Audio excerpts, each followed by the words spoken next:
One word description of last season. Transition. One word. Frustrating.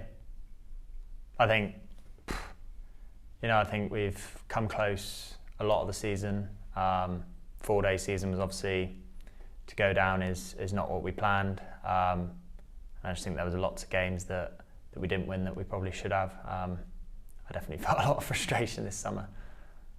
Encouraging.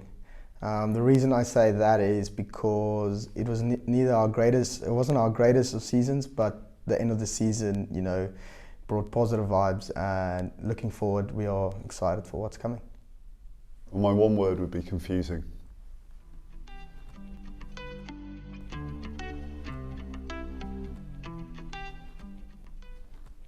So I think looking back on last season, 2022, real season of significant change, and I guess it starts before the season itself. There was a real delay on the fixtures, which I think was a sort of frustration for many, and we know how many members and supporters really wanted to understand the first game they'd be seeing and who it'd be against and where it would be. And that created a bit of a sense of uncertainty, I guess, and confusion a little bit around the club as to what was going on. So it was really important to us that we focused on what we could control, and a big part of that has been the culture of the club. We're hopefully, a club which is hugely welcoming for incoming staff, for players, for everyone involved at the club. And we decided to spend a bit of time away. So we went down to Newquay for a couple of days. This was all the playing staff, it was the non-playing staff. We all just got together and just spent a couple of days talking about what's important to us, what the values are of the club, what we'd like to see more of, what we'd like to see less of. Lots of really, really good ideas, and it was a really encouraging session to have people together in that way. So that was a really important part of what we did pre-season for everybody at the club, and something we hadn't done before. From a playing point of view, those guys obviously went off to the Middle East and had a hugely successful, I think, training camp over there. I think it was an interesting time for them because, again, Dale Benkenstein and Steve Snell were both very new in post. In fact, that trip to Newquay I've referenced earlier, it's the first time Dale had been in the country for 2 days, I think, at that point in time.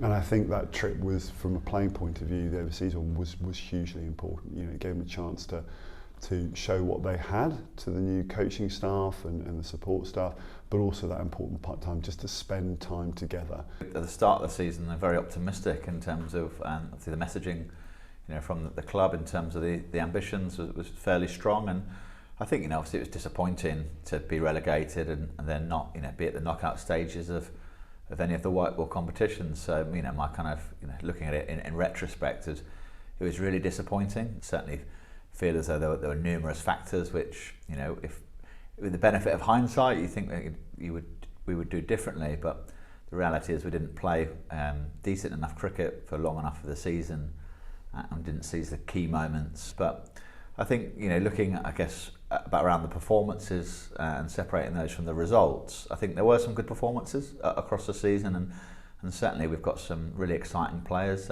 younger and kind of the middle to older age of their careers. So I certainly think that we've got some exciting talent, and I think I'm really optimistic about that as opposed to pessimistic as we look ahead to next season. But within the talent we had in the squad, it was frustrating that we didn't do as well as we thought we might, but equally we did unearth and provide some opportunities for some new talent as well, which I think is encouraging.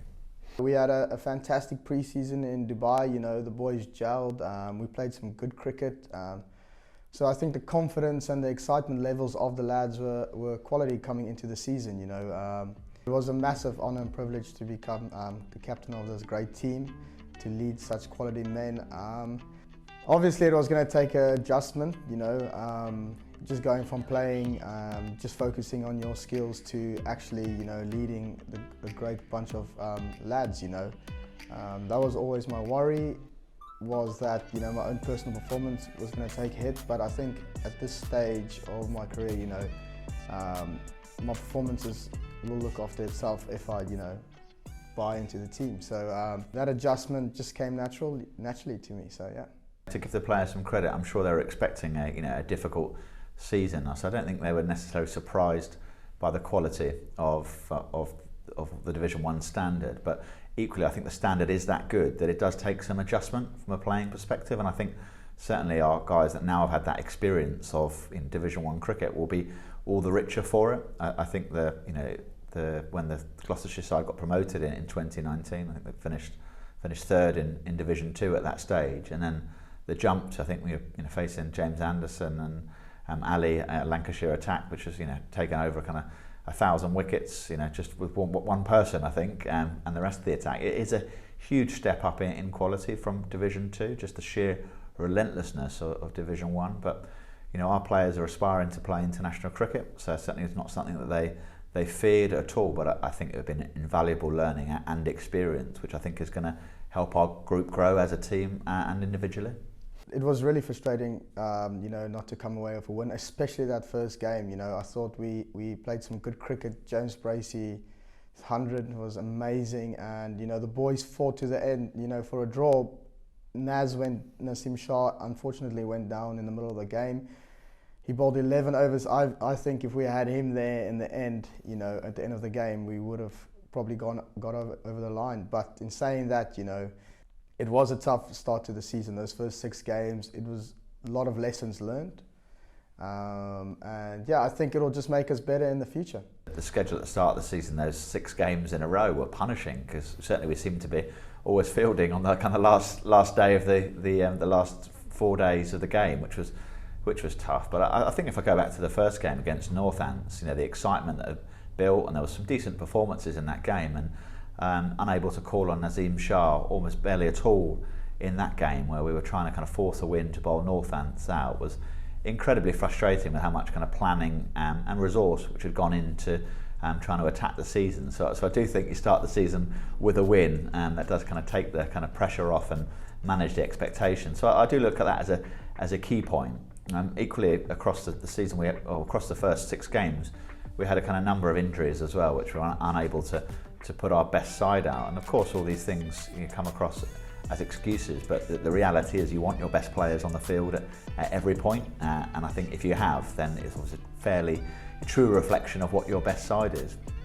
That being said, the resources that we've got at the club, we did have a big squad, and we were unable to do things well enough for long enough in those first 6 games, which of course puts on the back foot for the remainder of the season. So certainly we took some encouragement out of some of the performances. I remember James Bracey's 100 here against Yorkshire was absolutely fantastic 100, but equally we just didn't have the consistency across those performances from the whole side. But also we weren't able to have the continuity of selection for some other mitigating factors as well. The introduction of Steve Snell and Dale Benstein, I think, have been huge for the club.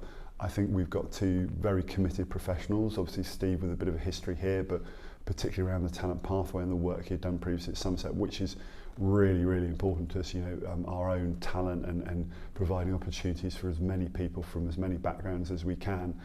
To play elite cricket is what we're about in part. So I think Steve brings oodles of experience in that sense, but clearly his working relationship with Dale is very important, and very clearly early on we had 2 very driven individuals.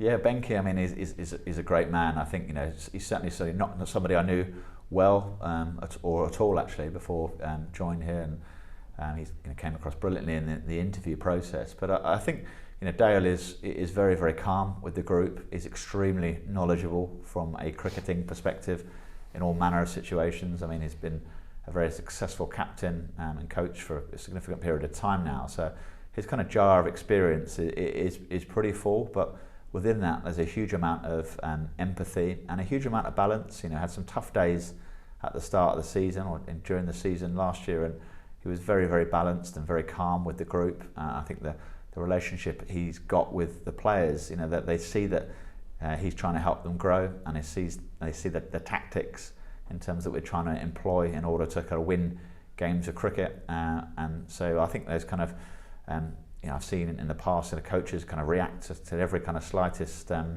success or failure, and he's very, very calm around the group, which I think is a good thing. Having Benke as our coach has been amazing. It's been refreshing. We in the beginning of the season did ask for change in the off season, and with Benke and Snelly coming up, change always can go both ways, and but in saying that, it was a positive change for us. It took us a while all to find our feet, but once we did and we connected, it was amazing. Like I said, that feeling of what I know we can do when we connect on and off the field is just awesome. So Benke has brought a lot of new ideas and new energies to us, and yeah, he's been awesome. The T20 tournament was certainly something that we targeted. We felt we had an experienced squad of guys that played a lot of cricket together. So I actually don't think the pressure so much was there on the guys themselves. Almost an expectation that they were going to play well in it and believe they were going to win. And certainly we had some really experienced T20 players which hadn't played in the Red Bull side of the game, and the expectation within the camp was that we were going to play some really, really good cricket. Lots of the guys who were playing in the championship for the first few weeks switched out, and a lot of people came in to play T20 cricket. You know, the likes of Smudge, Van Meeker, and these sorts of guys who, you know, were really keen to come in and play a lot of cricket and hadn't been. And I think that really did us some favours. We obviously were unlucky with some injuries as well, so that T20 side looked quite fresh. There wasn't a lot of lads who had played a lot of cricket. So, you know, it's tough from a skills point of view, but I think the start of a new format always gives people a lot of energy and gives people, you know, a little bit of a fresh start. And we're always expected to get to the final stages, especially the quarters. Obviously, we've gone down in the quarters a few times, but the strength of our squad the last 5 or 6 years has been really good. I mean, that first game, obviously Middlesex are a pretty good side. We haven't had the best record at Radler either.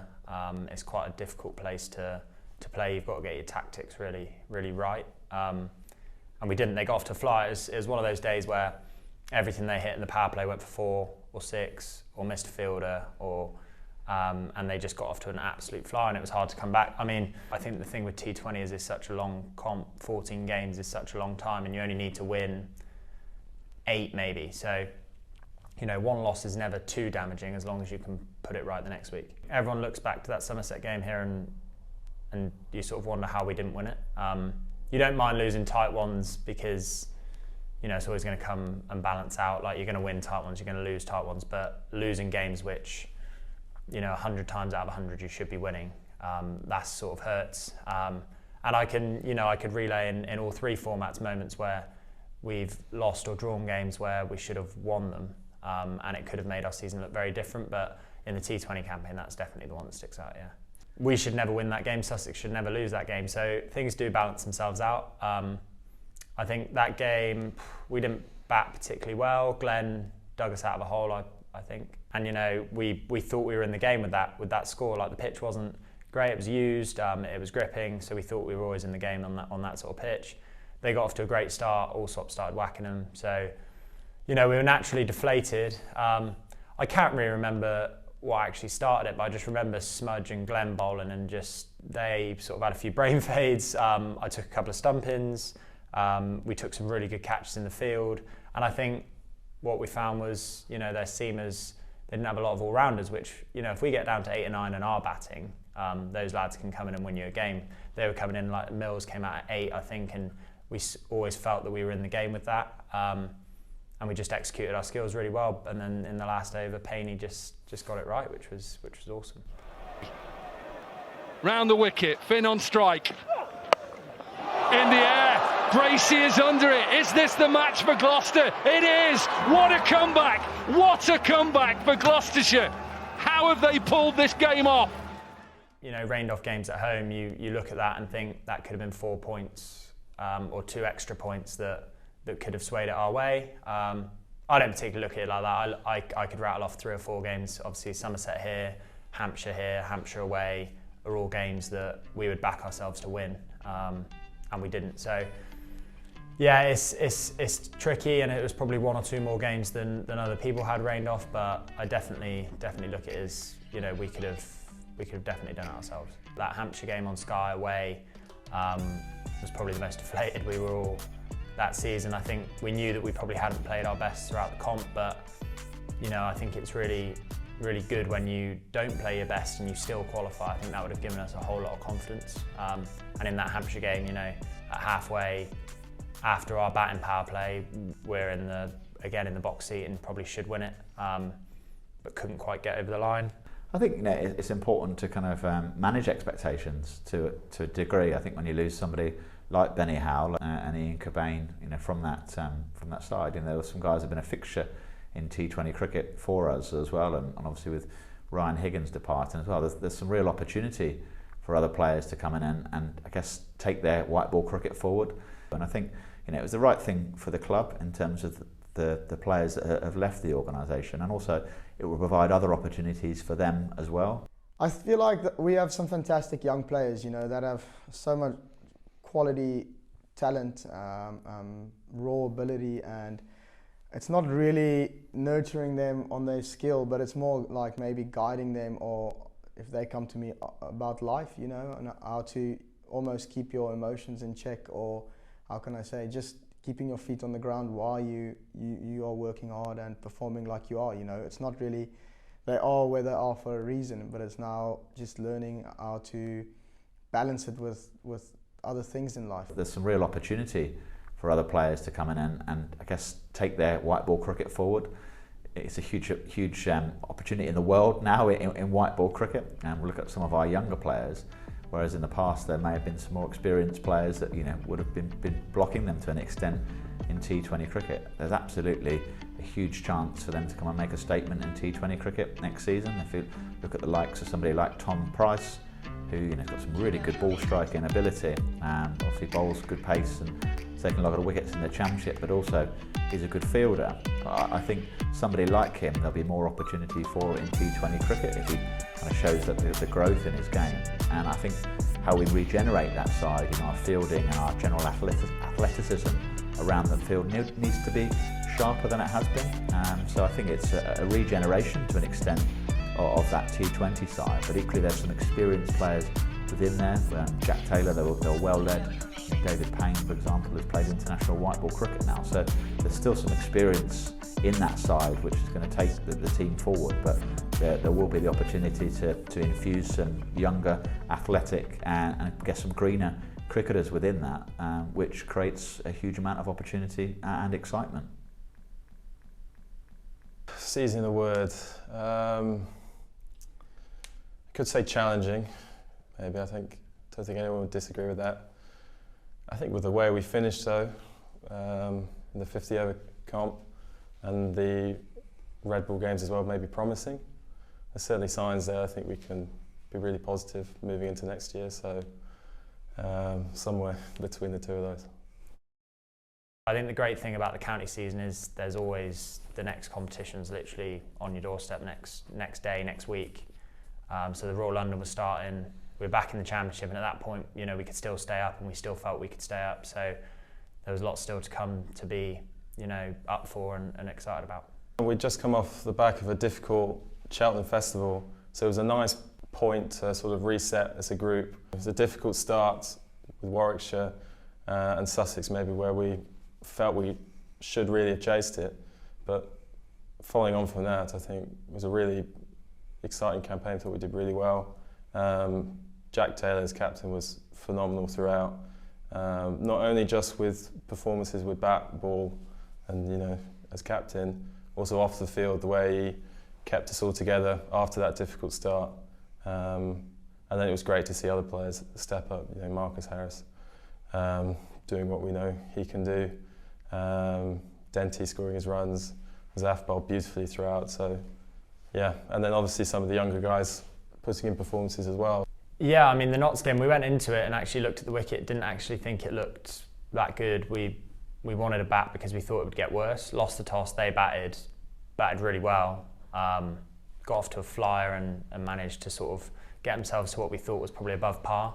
But the weather was really good, flattened the wicket out a bit, and we put pressure on them early. I think Marcus started us off really well, and then once he went, Jack sort of took over and made my job a little bit easier. It meant I could play how I wanted, and Jack just came out and he was in the form of his life. He just was smacking everything out of the park. So, it was one of those days which you don't get very often, and it was one of those partnerships that everything just fell into place and we chased it down comfortably, which, again, I think about it, and we're beating Notts, who are probably one of the better sides in that group, with that sort of ease. It's disappointing that we couldn't put away a couple of other sides that would have sort of got us through to the quarterfinals. Obviously disappointing to miss out. I think 10 points would have been enough in the other group, but that's the way it is. We've got to learn from several missed opportunities and try and do one better next year. hit up and wide of the mid-on. And there is the victory for Gloucestershire. There's lots of things in our sort of strategy that's really important to us, you know, delivering a great customer experience, people come to the ground, obviously delivering good cricket, you know, winning cricket, and to be also, you know, looking after our members and all those people who sort of come through to see us. You know, one of those things which has really resonated with lots of people has been around our environmental sustainability. So we set out a few years ago to become the most environmentally considerate and sustainable cricket club in the world. You know, we are very open in our admission that, you know, we've got an awful long way to go on that, and that we're learning, but it has been a year where we have started to see some real changes and some real interest in that, not just from ourselves, but from the wider cricket world, indeed outside of that. You know, we are working very closely with the ECB on some ideas. We've been nominated for a couple of awards relating to our environmental programmes. And most importantly, we know that it's something that's really important to the people of this part of the world and so many of our supporters. So we've got a lot more to do and a lot more to go, and you know, hopefully people will have seen the space we do with local groups and the community growing space we've got. They will have seen the work we've done with putting electric vehicle charging points in, additional bike racks. But in many respects, that's scratching the surface of what we want to do. I think the work we've done with our community, you know, in all its forms, has been one of the highlights of the year for me. I think the engagement we have had from various people and groups has been tremendous, and we've always stood by the fact that, you know, we have to be more than just a cricket club. Both community days this year were special occasions. Great to have one at either venue, either home venue. And it's important that we keep bringing new people to the stadium, to Bristol, to Cheltenham, to watch cricket, but also to enjoy the venue we've got. So initiatives we looked at in 2022 would include, you know, a lot of helping people. Difficult times for many at the moment, and we'd like to think we're supporting the community as much as possible. We're fortunate enough to have great facilities here at the Seat Unique Stadium, and we want to be using those year round. So not just having cricket here in the summer months, but making sure people know that we are available and supportive consistently throughout the year. Something that seems quite special within the Gloucestershire cricket playing staff is the willingness and the want and the drive to support so many community initiatives. I think it goes further than a responsibility and a role model. It dives into players who really want to make a difference off the field. I think we have a group of humble individuals. We have a group of knowledgeable, down-to-earth people who want to make a difference, and it's up to us to help them do that. Engaging with the community these days is so important. I think lots of people from the outside see cricket as a sport for the older generations, and you know, I think having those days that promote it and allow people that access to come and watch us is really important. I know us as a squad, we really enjoy getting involved with you know, signing autographs and joining in with community days and initiatives, and I know me and Lacey and Dempsey, we did one for the hospice earlier in the year as well, which we really enjoyed and found inspiring. So, you know, it's not just as of benefit to the community, we certainly learn and benefit from it as well. So it's awesome that we're so engaged with them.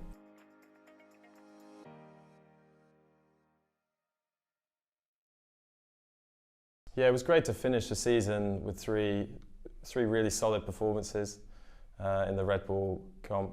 I think we'd been close at times throughout the rest of the year. You know, results hadn't gone our way and it'd been quite tough, but we were still really positive, especially off the back of the 50 over competition.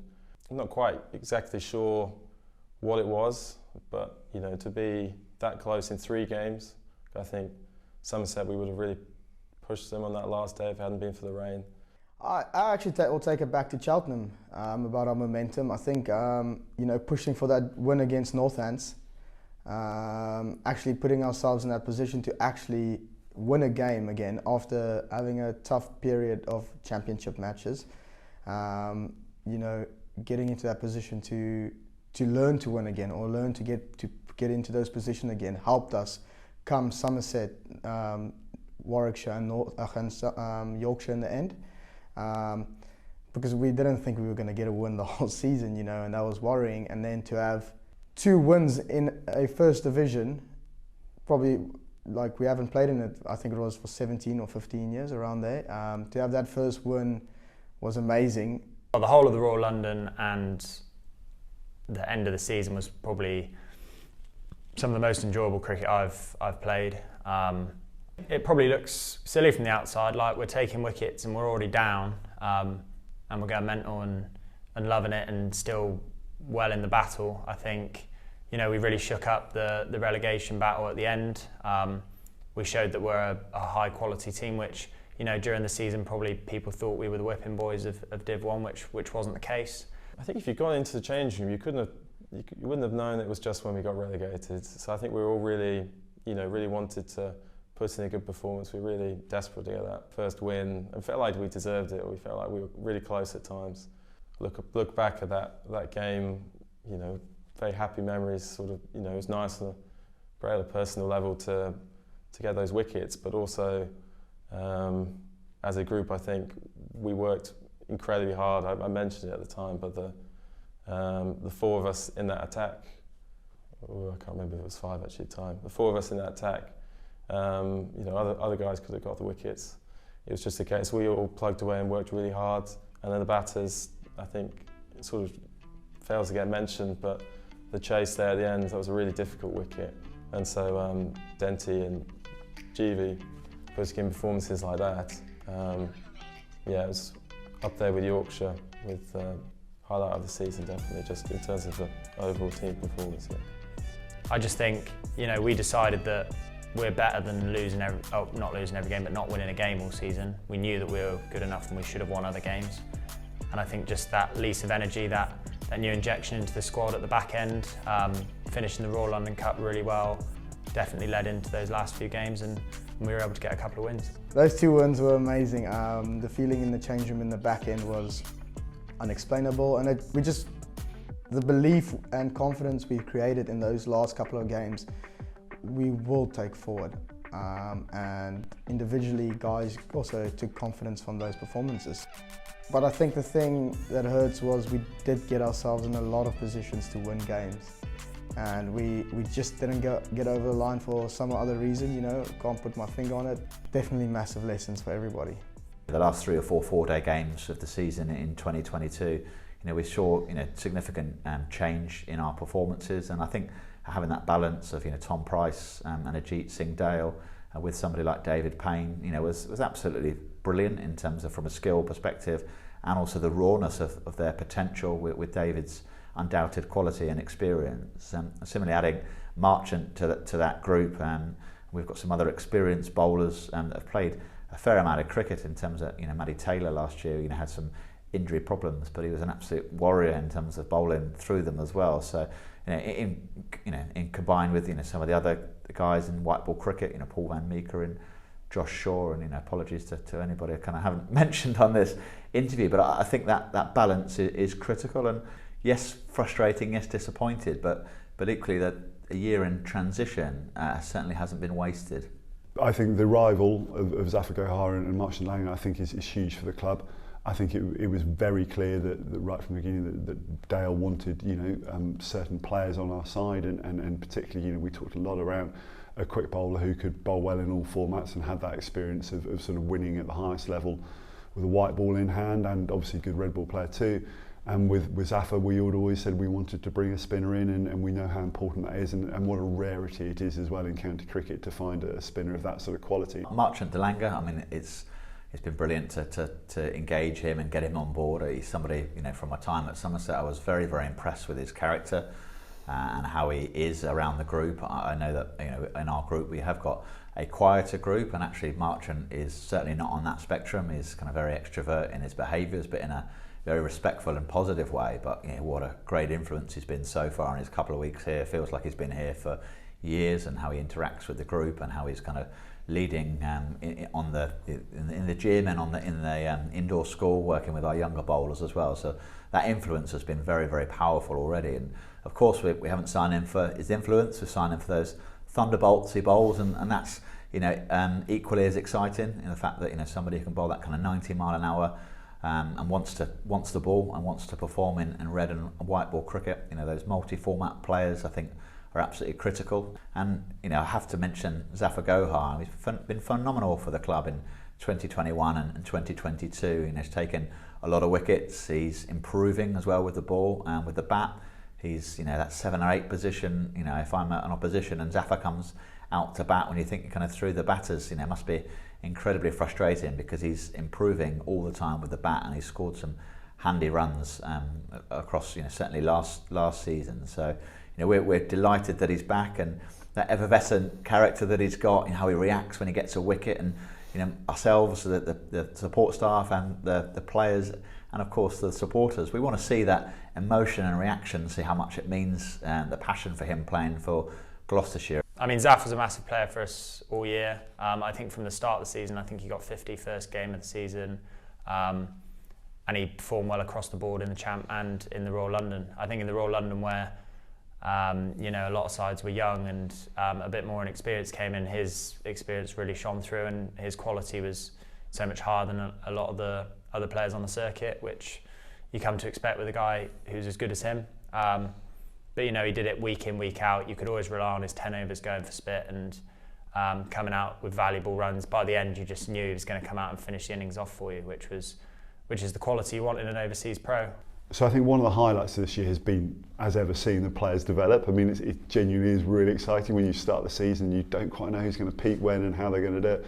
But to see, not only those younger players coming through and really hitting their stride, but to see some of the more established players start to get recognition. It was great to see Benny Howell and David Payne get their call up for the Lions and get to go and play important matches for their own development.